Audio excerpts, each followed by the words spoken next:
साथियों, जो पहलगाम में हुआ वो दुखद था, दर्दनाक था और मैं तो कहूंगा मानवता को शर्मसार करने वाला था। धर्म के आधार पर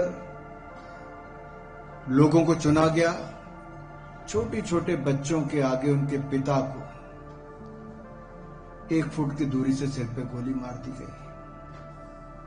पत्नी के सामने पति को मार दिया। इसकी जिम्मेदारी ली है द रेजिस्टेंस फ्रंट, जो लश्कर तैयबा का फ्रंट है और पाकिस्तान की सरजमीन से जो जन्म भी लेता है, प्रशिक्षण भी लेता है, पैसा भी लेता है और भारत और दुनिया भर में आतंकवाद फैलाने का काम कोई करता है तो उस देश का नाम है आतंकवाद फैलाने वाले के देश का नाम है। सांसद सुप्रिया सूले के नेतृत्व में सर्वदलीय प्रतिनिधि मंडल के सदस्य दक्षिण अफ्रीका के जोहानिसबर्ग पहुंचे, जहां सर्वदलीय प्रतिनिधि मंडल के सदस्य भाजपा सांसद अनुराग ठाकुर ने आतंकवाद के खिलाफ दमदार भाषण दिया। उन्होंने क्या कुछ कहा, आइए सुनते हैं। साथियों, जो पहलगाम में हुआ वो दुखद था, दर्दनाक था और मैं तो कहूंगा मानवता को शर्मसार करने वाला था।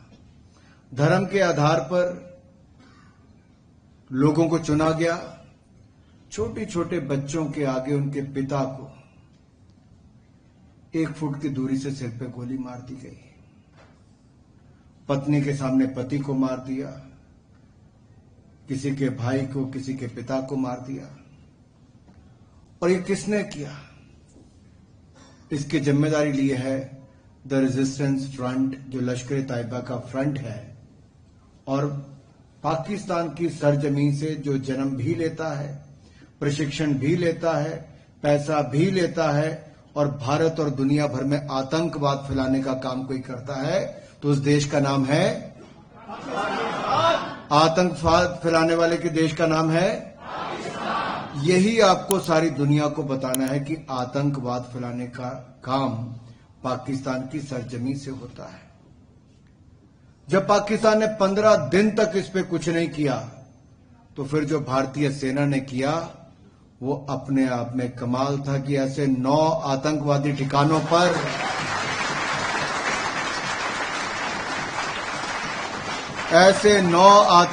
ठिकानों पर प्रहार किया कि उनको भी कहने पड़ा कि 10 लोग चले गए, साथ में मैं भी चला गया होता तो ठीक ही होता।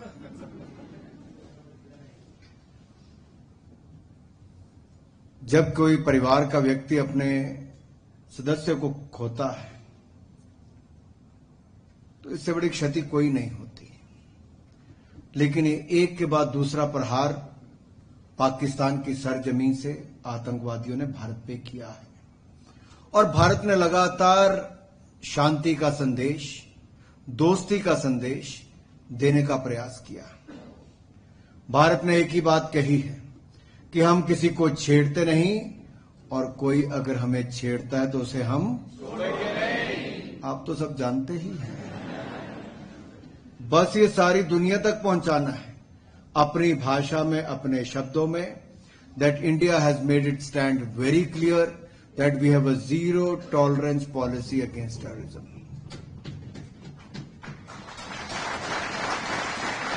और जो प्रधानमंत्री मोदी जी ने कहा है talk and trade can't go together.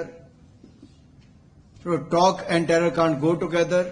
Trade and terror can't go together. And blood and water can't flow together. स्पष्ट संकेत है, मैं इतना ही कहूंगा कि पाकिस्तान दुनिया का शायद इकलौता ऐसा देश है कि United nation of security council की जो लिस्ट है आतंकवादी संगठनों की और आतंकवादियों की, इंडिविजुअल और एंटिटीज की 1267, उस लिस्ट में जो 52 एंटिटीज के नाम लिए गए हैं, इंडिविजुअल और एंटिटीज के, वो सारे के सारे पाकिस्तान के हैं, उससे संबंध रखते हैं। भारत और पाकिस्तान पिछले 75 वर्षों में कहां से कहां पहुंचे हैं। आज हम सब भारतीयों को एक बात का गर्व होना चाहिए कि हम पिछले कुछ वर्षों में, 10 वर्षों में 10वें नंबर से बढ़कर आज दुनिया की 4th लार्जेस्ट, 4थी बड़ी इकॉनमी हो गए।